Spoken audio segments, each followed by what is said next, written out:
Que quando a gente pensa nas possíveis consequências, né, ou num possível cenário futuro, né, para o Haiti, agora com o governo Trump, o cenário ele não é, enfim, não é otimista, né? Acho que não só se a gente pensa o caso do Haiti, né, mas as últimas decisões, né, as decisões recentes que o Trump tomou, que dizem respeito ao Haiti, ou que impactam diretamente o Haiti, são decisões que trazem uma série de consequências nefastas para o Haiti, né?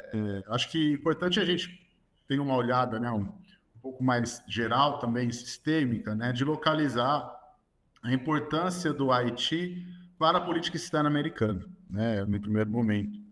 Porque o que a gente tem visto já há alguns anos é que, na verdade, não só a Haiti, mas a América Latina como um todo, ela não tem uma grande relevância para a política externa dos Estados Unidos, né? Acaba sendo e no caso específico do Haiti, né, essa questão ela acaba impactando os Estados Unidos na medida em que você tem mobilizações dentro dos Estados Unidos pedindo algum tipo de ação com relação ao Haiti, né? E nesse caso, né, o que mais chama atenção dos últimos anos foi ainda lá durante o governo Biden, as movimentações que acabaram criando um resultado em termos de política externa dos Estados Unidos, mas os pedidos, né, e as mobilizações e articulações dentro dos Estados Unidos que resultaram em pedido de uma intervenção internacional, né? Então, você tem grupos de pressão que se organizam dentro dos Estados Unidos e, evidentemente, tem interesse, vai, nesse tipo de política, né? E o que a gente enxerga aí nos últimos anos, né, foi essa pauta da intervenção internacional, da criação de uma missão internacional para intervir no Haiti, né? Uma pauta que ela avança de certa forma, mas ela avança com muitos tropeços e não tem o resultado inicial que os Estados Unidos gostaria no momento inicial quando propõe a intervenção, né? A ideia inicial, quando isso vai ser discutido no Conselho de Segurança da ONU ainda lá em 2022, era de se criar uma operação de paz no nível de ONU, né? Muito parecido ao que aconteceu lá com a MINUSTAH, né, que ficou no Haiti de 2004 a 2017, com participação muito importante do Brasil. Mas essa proposta ela vai ela vai cair por terra, né? Vai cair por terra. A gente pode aprofundar um pouco mais essa discussão, né? Mas ela não vai ser aprovada no Conselho por conta de resistências que a China e a Rússia manifestaram, né? Ou seja, o Haiti aparece aí também, né, como um objeto de barganha das grandes potências, né? Não tenhamos dúvida com relação a isso, né?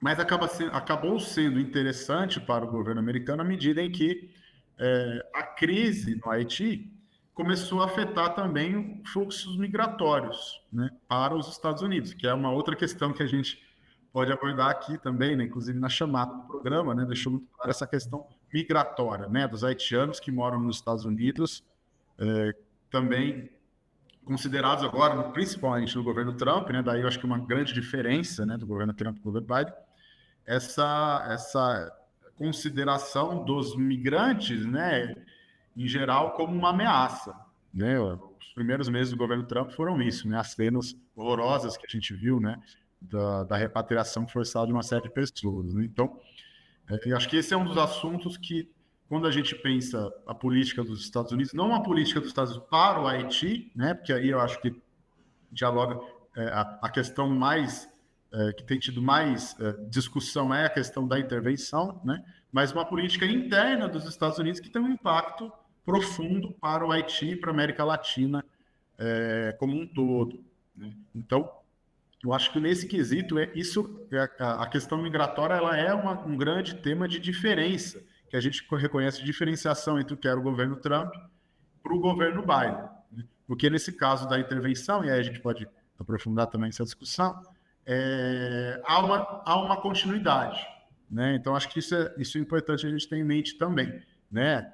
Se o Trump ele trouxe uma série de mudanças com relação à posição, principalmente com relação à guerra na Ucrânia, né, e a aproximação com a Rússia, há uma série de continuidades também na política externa dele, com relação ao governo Biden, né? E uma delas é a posição, a forma com que os Estados Unidos estavam tendo para lidar com a crise haitiana, né? Ou seja, essa posição em termos de política externa para lidar com o Haiti. Mas, enfim, é mais ou menos isso, acho que a gente pode ter em termos de visão, né? Então, uma continuidade dessa política do Biden de tentar criar uma operação, né? Tentar criar uma força de intervenção. Com o governo Trump, isso perdeu força, né? Essa articulação que vinha acontecendo durante o governo Biden, ela perdeu força. Mas isso não significou que os Estados Unidos abandonaram por completo o apoio à atual missão que já está lá, né? A missão multinacional de apoio à segurança do Haiti. Inclusive, teve um momento lá que o Trump suspendeu o financiamento, mas 2 dias depois retomou o financiamento para a operação, né? Então isso é significativo também. Bom, é isso, né? Se a gente for fazer um balanço, né, há essa continuidade, mas eu acredito que em termos de impacto mais direto, mais imediato, a gente consegue enxergar nas políticas internas dos Estados Unidos, né, como elas estão impactando o restante do globo e o Haiti incluso, né, principalmente na questão migratória e na questão das tarifas também, né, que vão impactar profundamente também a exportação do Haiti para os Estados Unidos, que é o grande destino das exportações da economia haitiana. Sim.